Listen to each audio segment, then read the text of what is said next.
I remember I went to the State of the Union in 2020, I guess it was, right before all this shit got shut down. And, the one where Nancy Pelosi famously ripped up the speech and whatever. But one thing that stood out to me wasn't what happened during the speech. It's what happened before. We went to all the cocktail parties, and there were members of both parties that I'd seen the day before, having Twitter beef or publicly shaming each other. And then there they are at these cocktail parties, raising a glass, chuckling, having a drinks, having a good time, and then we go into the chamber and it's more of the same. Everyone's high-fiving, smiles. And then all of a sudden, when it's time to turn the cameras on, it's like somebody flipped a switch. It's like Vince McMahon came in and started telling everybody what their role was going to be, because all of a sudden the room split up into red and blue. The faces changed, the smiles went away, and they all started acting like they hated each other again. But what stood out to me was that before the cameras were on, there was one team, not two, and guess what? We're not on it. So we need to wake up a little bit. Everyone likes to say, you got to pay attention and all that stuff. But if you can pay attention, even if you know what's happening, that's not going to change anything. So paying attention isn't enough. Got to speak up. We got to demand more. We got to demand better.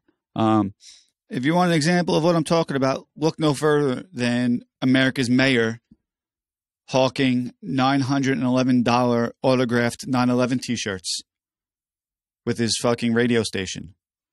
You might have noticed I've cursed a lot more in this episode, and this is why.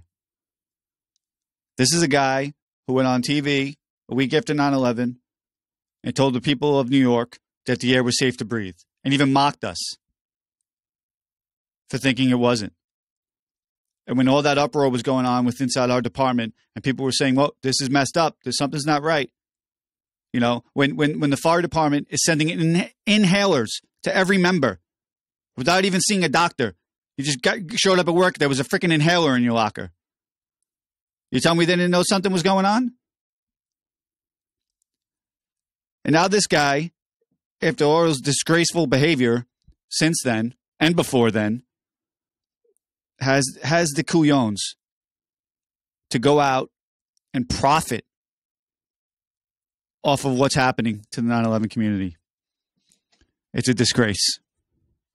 Every single dime that he makes off those T-shirts should be taken away from him and used to pay for the funerals of those of us who keep dying once, twice a week. That's where that money should go. And he should just go away in shame. I have no faith that the legal system in this country is going to do the right thing, because it never really seems to, right? No one's ever happy with the way the legal system handles things. Do I know how to fix it? No. I'm a retired fireman. I'm not a lawyer. I'm not a lawmaker.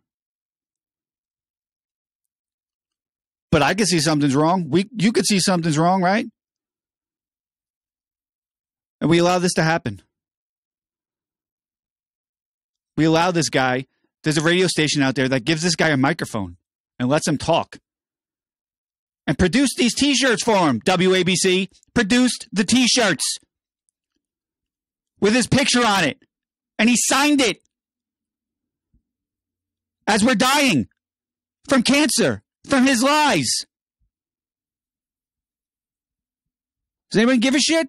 Probably not. Am I screaming into the void? I don't know. Because this shit still happens. No matter what we say, what we do. We let these people get away with it. And that's on us. I'm sorry. I don't mean to be so angry. But how could you not be when you see that guy doing that? Where was he for the 20 years that we were fighting for health care? He was our boss. He told us the air was safe to breathe. He backed up what Christy Whitman said and the EPA said. Why? Who profited more off 9/11 than Rudy Giuliani? Who? I'll wait.